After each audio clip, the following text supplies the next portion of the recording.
Welcome back. You're watching Morning Live. Now, music lovers will be treated to the sounds of musical giants such as Stevie Wonder, Noel Coward, John Legend, Irving Berlin, and Freddie Mercury, but with a twist. That's the Keyboard Killers, who make a return to the Elizabeth Sneddon Theatre in Durban from the 9th to the 13th of November.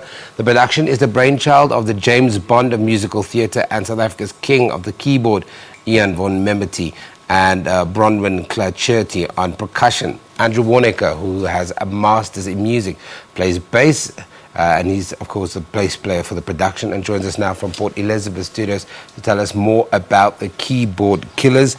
Andrew, good morning. Thank you very much for joining me. How delicious is this name, Keyboard Killers? Who came up with it? Oh, it's very cool. Keyboard Killers, the name was Ian's brainchild.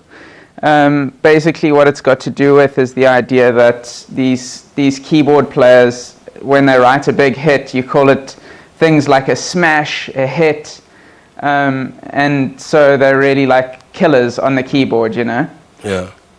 How did all of you guys come together? I mean, Ian von Memerty has been a name in music, in the music circles for probably as long as most people can remember hearing their first song.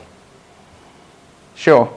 So Ian got hold of me because I played on an album of his a little while ago. We worked together and we really enjoyed the working relationship together. So when he needed a bass player for this show, he kind of made his way across to my phone number. And then Bronwen came about through a couple of mutual connections as well. She just really does the perfect kind of combination of things as in terms of what Ian wanted for the show. So, wrap my mind around, in the intro we were talking about sounds from musical giants such as Stevie Wonder, Noel Coward, John Legend, Irving Berlin, Freddie Mercury, but with a twist. What does that mean? So the twist is, obviously we would struggle to do the full production of a lot of these songs. Something like Bohemian Rhapsody, for example, which has so many vocal tracks on it and so many instruments. So what Ian has done is reworked some of the songs so that we can do them in our format and also more appropriate maybe to our context as well. So there's one or two that have got rewritten lyrics with a slightly more relevant South African slant. Some of them are slightly comedic. So there's a lot of little things that you might recognize if you know the songs well, where the twist kind of comes in.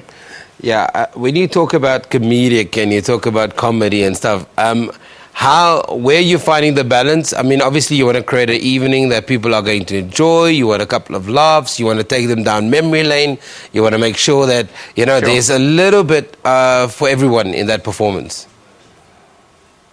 Yeah, absolutely. I think South Africa needs an opportunity to laugh at the moment, so there's a lot of good laughs in this show. But obviously, because it's a music show as well, the music needs to be good, you know. Yeah. So we've taken care of that. We've taken good care of that aspect as well, and made sure that it's not just a bunch of funnies. You know, the music is substantial and it's good music, which is easy because we're dealing with songwriters who wrote really amazing songs. Yeah, but you know this better than anyone, Andrew, that there are some really great songs that have been written by songwriters. Where did the headache start for the collective to decide what songs are we doing, where are we placing them, what kind of feel do we want to from the beginning, the middle, and the end? Was it challenging?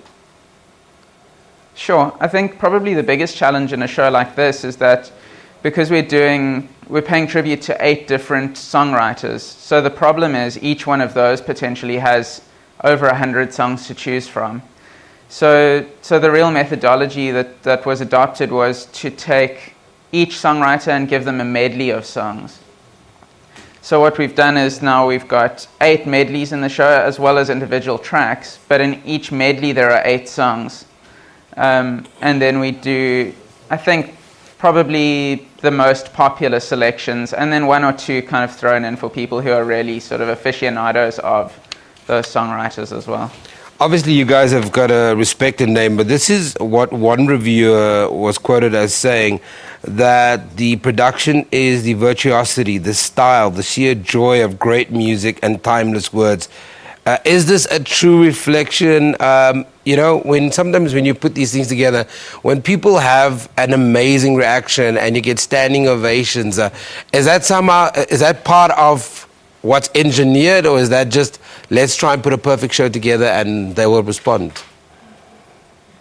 Well, obviously, as a performer, you like to think that reaction comes purely from the audience having enjoyed the show. I think there's a certain amount, it's slightly loaded in that you're playing songs that people really love to begin with. But, you know, if you walked into a room and someone was hacking their way through a version of Piano Man on the piano and it didn't sound very good, I don't think you're going to stand up and love it, you know. Yeah. So I hope those words from that review are true. It's what you want to believe, obviously. Chemistry. How important is chemistry, especially because you said you've worked with Ian before? Chemistry, because that chemistry also translates in a relaxed atmosphere, in getting the comedic timing just a little bit better, especially if you're not comedians. Talk to me about the chemistry between the three of you. Oh, it's huge. When you're trying to make music together, one of the biggest things that'll stop that is when people don't like each other or don't work well together, or if there's sort of an unprofessional element in the group. So when you're choosing people to do something like this, you choose them probably more based on their work ethic and who they are as a person than even their musical skill. Obviously, the sweet spot is to find people who can play really well and who are great people to work with as well. But the chemistry is probably one of the biggest aspects of a show like this, certainly. Andrew, we're going to leave it there, but we're going to encourage everybody who's in that part of the world to go and check it out.